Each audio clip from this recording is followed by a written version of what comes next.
Hello. Welcome to the monthly previews video. Several weeks after I should have made this thing. Comic Shop just got this in a few days ago, and I'm here to do it. This may be the very last one. If Diamond Distribution can't hang in there, we'll see. But as long as they keep printing previews, I'll probably keep doing these. I look at the previews anyway, so I may as well look through the whole thing for goodies and try to point some out to some people. So this is for January 2025. I'll start off with the IDW section. Only one thing of interest in here, and I believe this was already talked about in a previous video. Neal Adams Classic DC Artist Edition. 288 pages, $150. Pretty standard IDW Artist Edition stuff. I'm sure this was all put together by the time Scott Dunbier left the company. Anyway, there's some great stuff in here, I'm sure. Don't know if I'm going to go for this one. I would sure like to look at it, though. So we'll see. From Marvel. Only one thing of interest, and only slight interest at that for me. Spectacular Spider-Man by DeMatteis and Buscema Omnibus. So there was a run on this book, and it lists several writers and several artists, but DeMatteis and Sal Buscema, who I associate with this time. I'm trying to remember what years that would have been. Probably 90, 91. And I definitely remember issue 200 of this series as being kind of a standout single issue from that period for me. Haven't read all these comics. Don't think that they are really worthy of the omnibus treatment.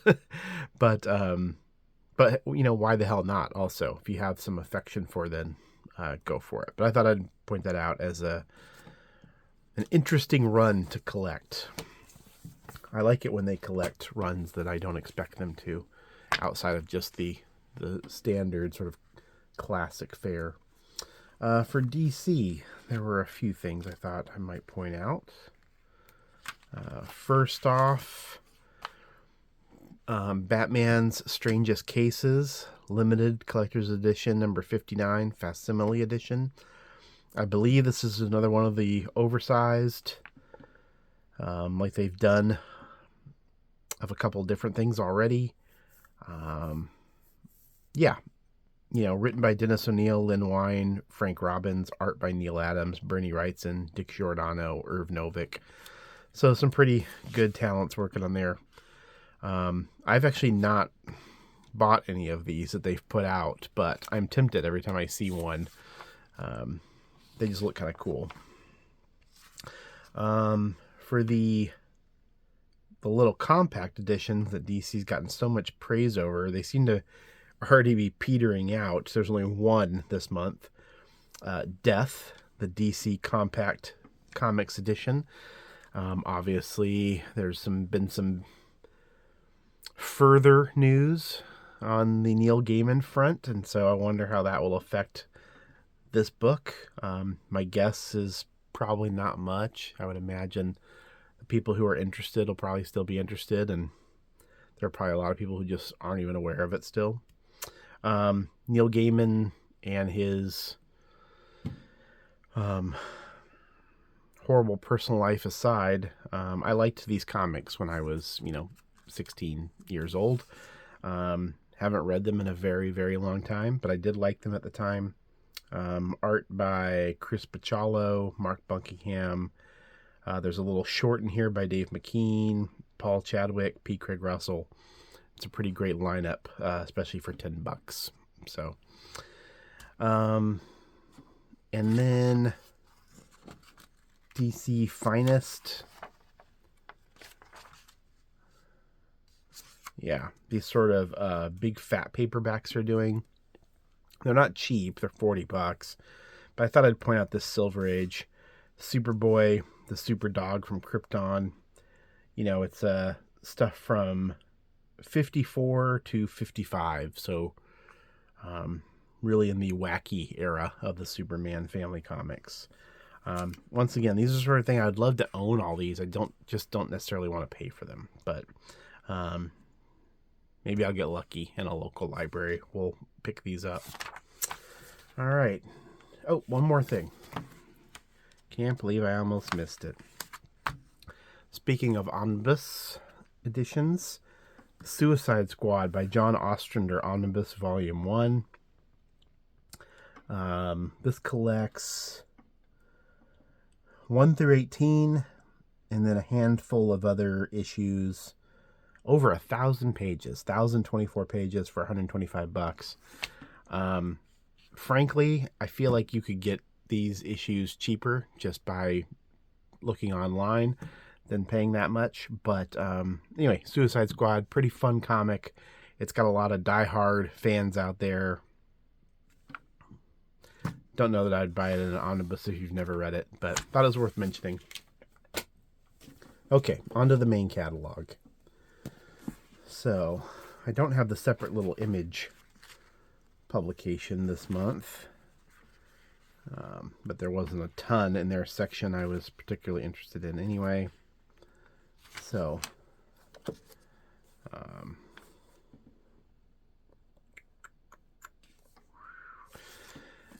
from Image, Invincible Universe Battle Beast #1.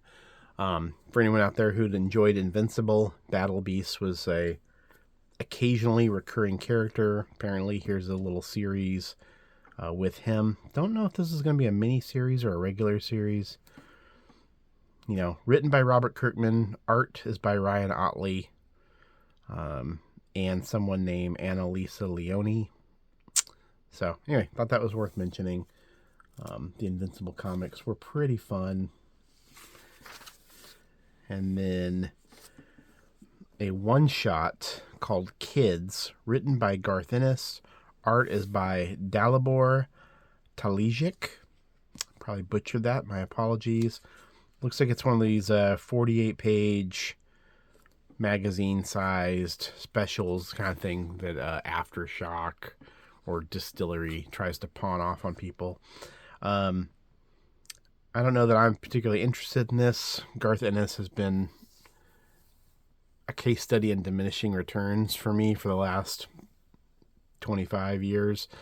But thought I would point it out. He's not someone I really associate with Image in general. And it's sort of a strange format for him to just pop up with. Also from Image,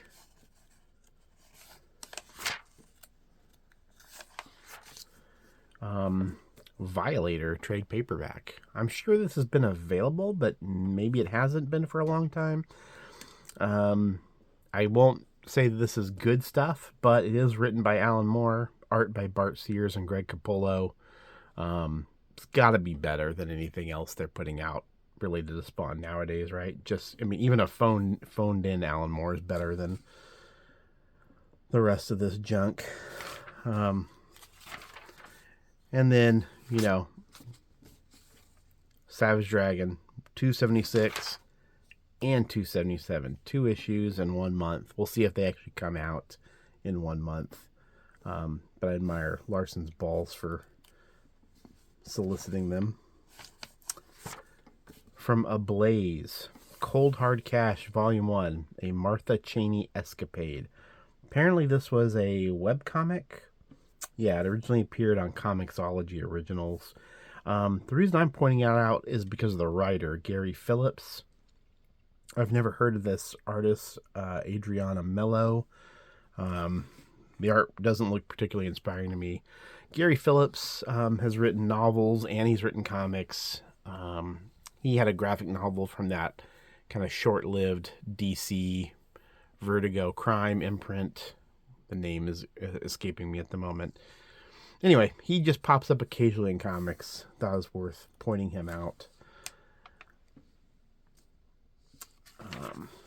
Then we skip way ahead to Dark Horse. Space Usagi, White Star Rising. I'll fully admit at this point, I feel like I'm completely fucking lost on Usagi Yojimbo. There's, I don't buy the regular issues. I only buy the trades. So it's always a surprise to me when I see something, and especially when it's something I'm just not expecting. But I love Usagi. I love Stan Sakai's work, and I look forward to this. I like the original Space Usagi. Of interest from Dark Horse to maybe some people, Moonshadow, the definitive edition expanded. This thing's 528 pages by J.M. DeMatteis, second mention in this video, and John J. Muth. This originally came out from Epic Comics in the late 80s, I believe. It was one of those trade paperbacks that you could find in a Walden Books, along with Watchmen, Dark Knight Returns, Ronin, the Vampire Lestat, those Hobbit adaptations from David Wenzel. Back when there were only a handful of trade paperbacks to be found in a mall. I'm not sure what is new here. Looks like it includes the Farewell Moonshadow illustrated novella. There you go. So a little extra stuff. I don't know the last time this book was in print, but it has been reprinted many times over the years. Yeah, so I thought it was worth mentioning.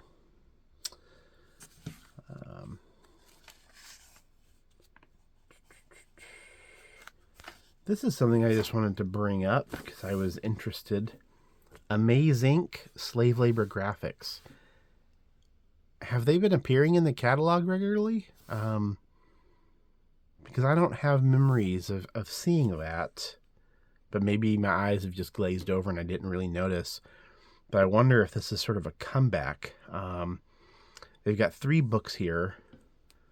I think this is a new one. Big Book of Rex Libris. Well, a new collection of old material. It's a big fat trade, 442 pages. This is by James Turner. They also have 2 Offered Again books, also by James Turner. Book of Magor Thum and Dragon Garage. I don't know any of this stuff. I think I read some Rex Libris many years ago. This stuff I don't recognize at all. And also Offered Again, Johnny the Homicidal Maniac, which I'm sure most people have heard of. Perennial seller. Not my cup of tea, but people really loved it once upon a time. Anyway, Amaze Inc. Slave labor, kind of nice to see them in here. Real callback to the old days. They published a lot of good comics in their day. A lot of comics I didn't care about, but also a lot of really fun comics.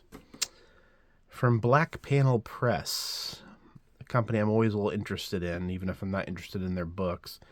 This is called Pavel's Mask by Jeremy Perraudot. My apologies, Jeremy.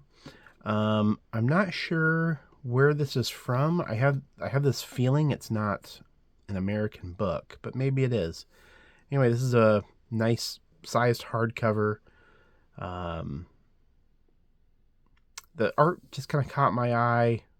The descriptions, I'm not going to bother to read all that. But it sounded interesting. This is one I would not order, but I would be curious to look at it if I found it in a store somewhere. Black Panel is kind of an interesting publisher to me. From Cinebook, another interesting publisher. The Adventures of Blake and Mortimer, the Complete Collection 1 and 2. So 2, $47 books. Each collects 3 Blake and Mortimer books. So, the value for your money is negligible. These are hardcovers. The Blake and Mortimers that have appeared here from Cinebook are all in paperback. This is all kind of classic bande dessinée. It's super wordy, so kind of hard to get into. but Edgar P. Jacobs' style is lovely. I just wish it wasn't so obscured with so much text. Just text, text, text. From Epicenter Comics, a company that I mention fairly often. Tex, Relentless, the signature edition. Written by Mauro Boselli, and art is by Claudio Villa. Don't know anything about this. I mean, the textbooks tend to be fairly high quality, well made, but also just sort of adventure stuff. But if you're a Western person, might be worth checking out. All right, from Fantagraphics, The Usual Bounty, Search and Destroy Volume 2 by Atsushi Kaneko. I'll just see the little thing here. The second volume in manga creator Kaneko's cyberpunk retelling of the timeless Eisner Award-winning Dororo by the god of manga, Osamu Tezuka. I haven't read Volume 1. I know it's been very popular. A friend of mine read it and really enjoyed it. Looks great, so it sounds like your cup of tea. Go for it. Santos Sisters Volume 1. I like the Santos Sisters. I think they're fun. This collects the first 5 issues. I feel like I've talked about the Santos Sisters every time there's been an issue, so I won't go on about it. Baby Blue by Bim Erickson. Not sure if this is from somewhere else. Swedish. It says it's backed by a Swedish pop soundtrack, so I'm going to guess that Bim Erickson is Swedish. New graphic novel by someone I'm totally unfamiliar with. That goes for this one too. Season of the Roses by Chloe Wary. Also not sure of if this one's an original American book or from somewhere else either. Anyway, exciting to see new books by new people. Tedward by Josh Pettinger. Second collection of Pettinger's work in a pretty short amount of time. Pretty exciting. And then from Fanix Underground, there's 2 new books. Pageant by Justin Graydon. And he put out a book in 2023 called Mystic Debris. And then this one, Artist at Last by Bill Pearson. Let's see. He was the editor of the legendary Wit's End, which everybody associates with Wally Wood.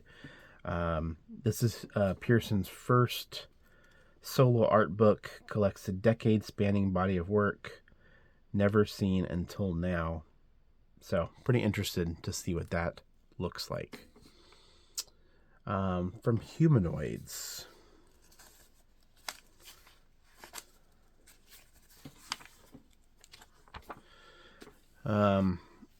Arkady and the Lost Titan by Kaza. My friend Ray told me that he wasn't sure if this was still solicited or not. It might have been pulled. This was originally a crowdfunded book. It was on Zoop. So if you backed it on Zoop, you're probably good. The rest of us, who knows? It's a pricey book. It's $85. But it's over magazine sized, 528 pages, hardcover, full color. I'm sure it'll be beautiful no matter what. I mean, that's a stunning cover here. But I would love to see the book for sure. All right, from Magnetic, a publisher that I like the look of their books, and I just haven't really been too interested in most of the books themselves. Usually, a lot of times, the art style just isn't really for me. This one looks pretty nice, though. On Mars, written by Sylvain Runberg, illustrated by Grun. Don't know who Grun is, but I really like the style, sort of Mobius-esque.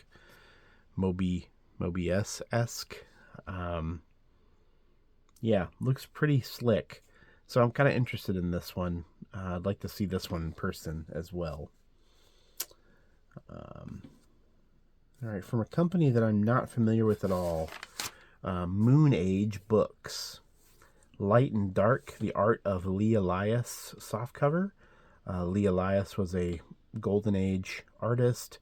I think this piece of work here is probably the thing he's most famous for at this point. I think did he also work on Black Cat, The Black Cat, something like that. Anyway, kind of cool that he has a book devoted to him. I'm in favor of books being devoted to all kinds of people. And in that spirit, here's their other book, Secrets of the Unknown, Alan Class. For 30 years, Alan Class published comics that were distributed throughout the UK from 1959 to 1989. But who was this man? Was he even a real person or just a publishing house? So I only know the name Alan Class because there's a guy on YouTube that does a whole bunch of videos showing Alan Class comics.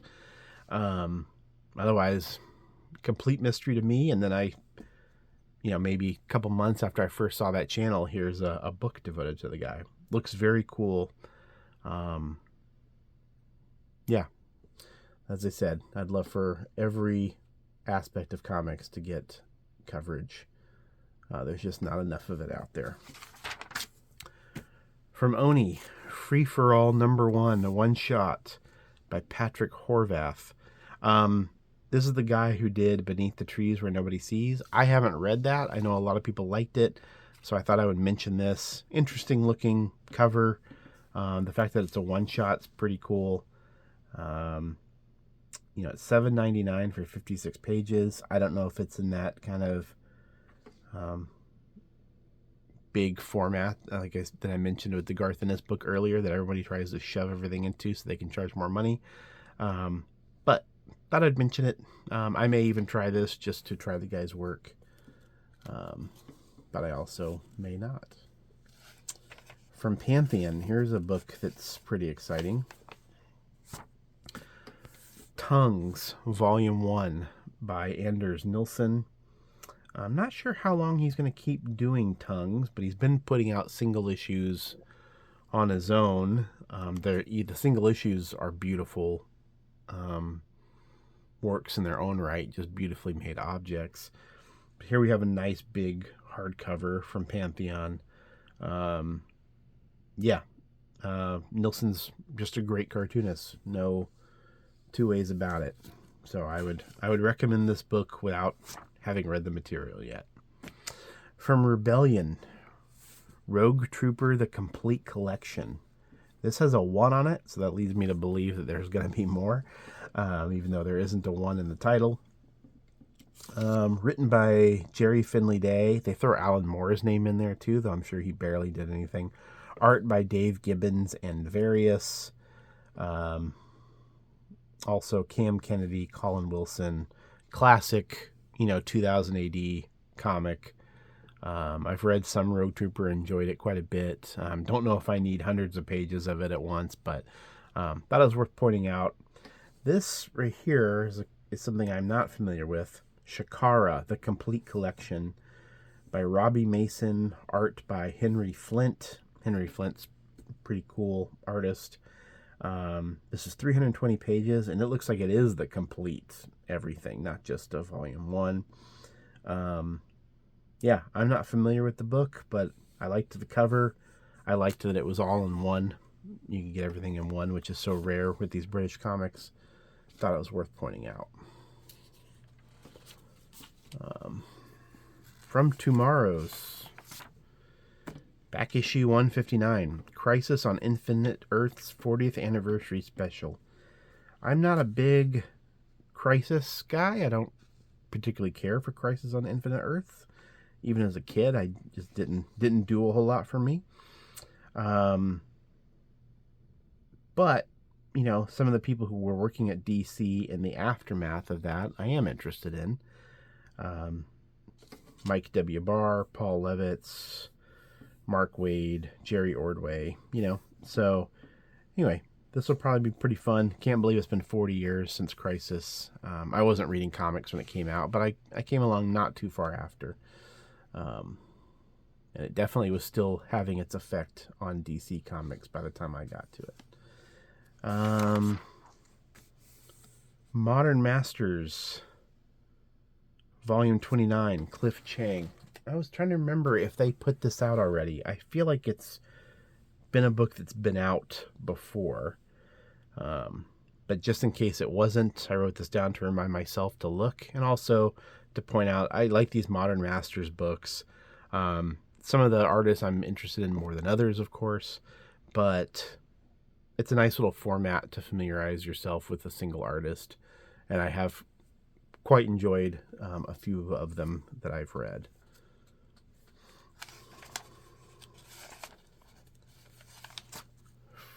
Let's see. From Z2 Comics.